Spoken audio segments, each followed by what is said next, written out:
ក្នុងពេលដ៏លំបាកនេះការរួមបេះដូងតែមួយសម្លេងតែមួយរបស់ប្រជាជនទូទាំងប្រទេសគឺដើម្បីសុំសន្តិភាពត្រឡប់មកវិញដែលជាកាតព្វកិច្ចចម្បងរបស់ប្រជាពលរដ្ឋកម្ពុជាត្រូវរួមគ្នាធ្វើនិងឈរជាមួយគ្នានៅពេលប្រទេសជាតិជួបបញ្ហាប្រឈម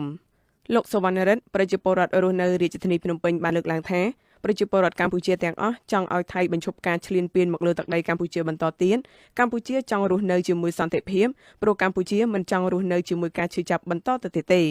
លោកបានបន្តថានៅក្នុងពេលវេលាដ៏លំបាកនេះមានតែការរួបរวมស្មារតីបង្ហាញការគាំទ្រនិងការលើកទឹកចិត្តទៅដល់រាជរដ្ឋាភិបាលនិងវីរៈកងទ័ពតែប៉ុណ្ណោះទើបអាចឲ្យពួកគាត់មានកម្លាំងចិត្តក្នុងការតស៊ូជំនះនិងរិះរកមធ្យោបាយតតាំងជាមួយយោធាថៃ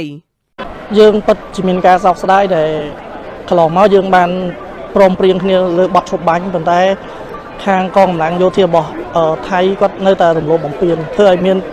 របួសនិងស្លាប់ដល់ជនស៊ីវិលដែលពួកគាត់បច្ចុប្បន្ននេះមានចំណាក់ស្រុកកាន់តែច្រើនឡើងធ្វើឲ្យប្រជាពលរដ្ឋយើងអ្នកខ្លះហ្នឹងរត់មកតែមិនបានត្រៀមខ្លួនអីទាំងអស់សូមឲ្យបងប្អូនប្រជាពលរដ្ឋយើងរក្សាជំហរតែមួយជឿជាក់លើរដ្ឋាភិបាលក្នុងការដោះស្រាយបញ្ហាទាំងអស់នឹងបានដោះស្រាយឆាប់នេះតាមពិតទៅប្រជាពលរដ្ឋយើងទាំងអស់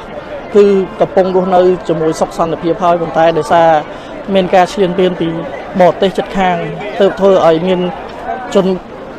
មួយចំនួនត្រូវភៀសខ្លួនចេញពីលំនៅឋានដែលរស់នៅគាត់កំពុងរស់នៅធ្វើ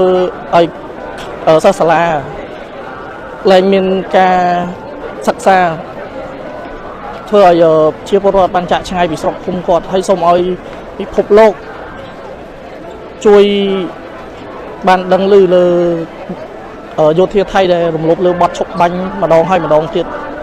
លោកក៏បានបង្ហាញស្មារតីបន្តគាំទ្រនិងគៀកោថវិកានិងសម្ភារៈសម្រាប់ឧបត្ថម្ភទៅដល់ជនភៀសសិង្ហដែលនេះគឺជាផ្នែកមួយក្នុងការផ្ដល់កម្លាំងចិត្តនិងជាការចែករំលែកទុក្ខលំបាកជាមួយបងប្អូនជនភៀសសិង្ហក្នុងពេលវេលាដ៏ឈឺចាប់មួយនេះ